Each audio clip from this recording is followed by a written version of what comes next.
Salut ma famille, c'est Crony d'Atlas, j'espère que vous allez bien.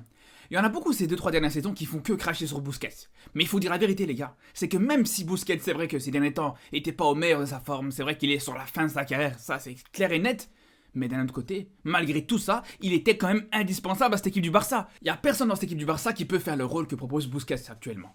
Et pourtant Xavi il a tout essayé, faut dire la vérité, il a essayé de mettre De Jong tout seul dans la défense. On a bien vu que c'était insuffisant. On peut dire ce qu'on veut, De Jong c'est vrai qu'en termes de qualité technique, c'est largement au-dessus du lot, mais quand il est mis sous pression, il est souvent mis en difficulté, contrairement justement à Busquets, où il arrive plus à s'en sortir dans ce genre de situation. Et là, pour le coup, moi je vous dis par rapport à De Jong, honnêtement, je préfère le voir plus haut sur le terrain. C'est là où il est plus intéressant. Et c'est pareil un petit peu pour Kessié, parce qu'il y en a beaucoup qui le voient comme un vrai numéro 6, comme un joueur vraiment purement défensif.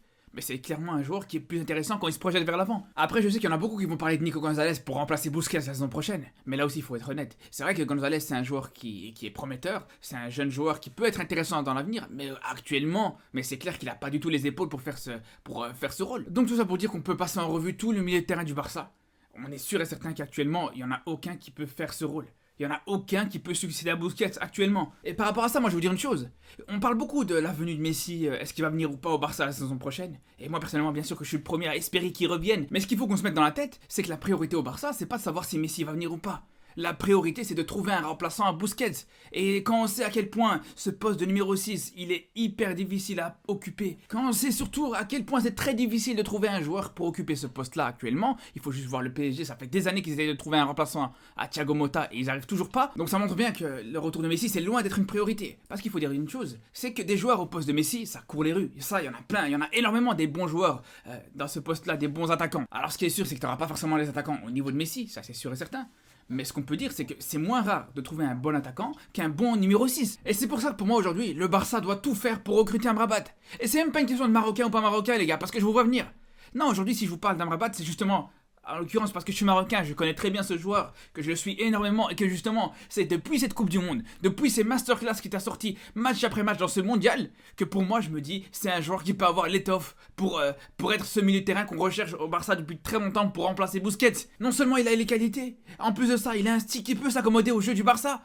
Et en plus, il faut dire aussi que c'est pas tous les jours que tu auras un milieu de terrain de ce niveau-là aussi peu coûteux. Parce que si on fait les calculs, aujourd'hui on peut dire que Sofiane Amrabat fait partie des 10 meilleurs joueurs à son poste. Et encore, je suis très gentil. Je suis vraiment très gentil quand je dis ça. Mais malgré ça, c'est un des joueurs les meilleurs à son poste. Et tu sais qu'il peut être à un prix très abordable. Ça parle de 25-30 millions. J'ai entendu aussi de 50 millions maximum. Mais moi, je pense pas que la Fiorentina ira jusqu'à 50 millions pour le laisser partir. La vérité. Même si ça a été dit actuellement et tout ça. Mais il faut dire la vérité. Il y aura très peu de clubs qui vont proposer 50 millions pour prendre Sofiane Amrabat. Parce qu'on peut dire ce qu'on veut. C'est un joueur qui a énormément de qualité. Mais ça reste un joueur africain. Ça reste un joueur sous-coté. Ça reste un joueur qu'on voit très peu dans le marché des transferts. Et surtout, l'avantage énorme, c'est que c'est un joueur qui veut venir au Barça. On a bien vu en hiver, il a vraiment fait des mains et des pieds pour venir au club. Ça n'a pas été fait malheureusement, mais on sait qu'il veut venir. Et ça peut ça peut peser dans la balance. Après, je sais qu'il y en a encore beaucoup qui ne sont pas convaincus par ce joueur. Mais à la vérité, il faut se poser 2 secondes et parler de lui. Parce qu'à un moment donné, je ne vais même pas vous parler de ces matchs contre la Juve, contre l'AC Milan ou l'Inter par exemple quand il joue à la Fiorentina. On va même pas parler de ça. On va juste parler de ces matchs à la Coupe du Monde. Quand tu vois à un moment donné qu'il t'a affronté des équipes parmi les meilleures au monde, qui t'a affronté des milieux de terrain parmi les meilleurs de la planète. On parle de Modric, on parle de Bruyne, on parle de Bernardo Silva. Il a même affronté le milieu de terrain du Barça avec Busquets, Gavi et Pedri justement. Et contre ce milieu de terrain-là, il a montré sa supériorité aussi. À un moment donné, quand le Maroc va en demi-finale de Coupe du Monde, vous croyez que c'est juste un hasard? Vous croyez que c'est juste un exploit ou un miracle qui vient de nulle part? Non, si ça a été le cas, c'est justement parce que t'as un joueur comme Amrabat qui a su être meilleur que la plupart des joueurs qu'il a affrontés. Et on parle même pas juste de la Coupe du Monde, on peut aussi parler de ce match contre le Brésil récemment. Le mec là aussi il a su montrer sa supériorité contre des joueurs comme Paqueta, comme Casemiro, ou même comme Vinicius quand il venait dans sa zone. On a bien vu à quel point il a été magistral dans ce match-là. Donc à un moment donné quand on voit tout ça, j'ai envie de vous dire qu'est-ce qui vous fout de plus. Parce que tous les joueurs qu'il a affrontés, que ce soit à la Coupe du Monde ou même dans ce match contre le Brésil, c'est des joueurs qu'il va affronter en Ligue des Champions. C'est des joueurs qu'il aura l'occasion d'affronter aussi en Liga par exemple. Je suis pas en train de vous parler de ces matchs en Coupe d'Afrique contre le Malawi ou contre les Comores. Là, je suis en train de vous parler de ces matchs contre des joueurs de classe internationale.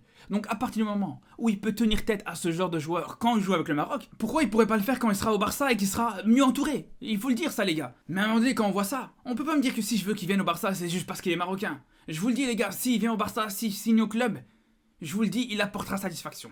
Après, je vous laisse screener, je vous laisse faire ce que vous voulez, on en reparlera plus tard, vous verrez très bien à ce moment-là. Mais de toute façon, j'aurai l'occasion de revenir justement sur ce mercato du Barça, sur pour moi l'équipe qui doit être titulaire la saison prochaine, on en reparlera dans quelques temps, donc je vous dis à très très vite et surtout d'ici là, prenez soin de vous.